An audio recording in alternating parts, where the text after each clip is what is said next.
आज आम्ही निघालो होतो पॉट खरेदी करण्यासाठी आणि वातावरण तुम्ही बघू शकता कसं झालं आहे. आणि त्यातही म्हटले आता घरी आपण आलो आहे तर मला भजी आणि शिरा खायचा आहे. म्हटलं ठीक आहे आता बनवते. तुम्ही म्हटलं बनवणार नाही असं तर होणार नाही म्हणून मग आणि घरामध्ये तर बेसन पण संपलं होतं.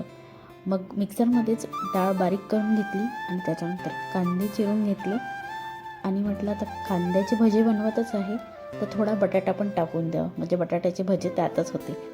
मग बटाटा वगैरे सगळं कापून घेतलं आणि एका भांड्यामध्ये सगळं ॲड करून घेतलं आणि बेसन ना झालं होतं बऱ्यापैकी, पण जसं आपण गिरणीवरून दळून आणतो ना म्हणजे चक्कीवरून दळून आणतो तसं बारीक पीठ नव्हतं झालं, थोडंसं खडे खडे होते त्यामध्ये.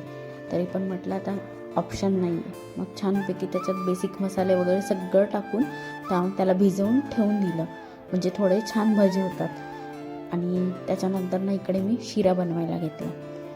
हे घरचंच तूप आहे, आईंनी दिलं होतं मला, कारण आमच्या घर तुम्हाला मी आधीच सांगितलं होतं आमच्याकडे म्हशी आहे म्हणून.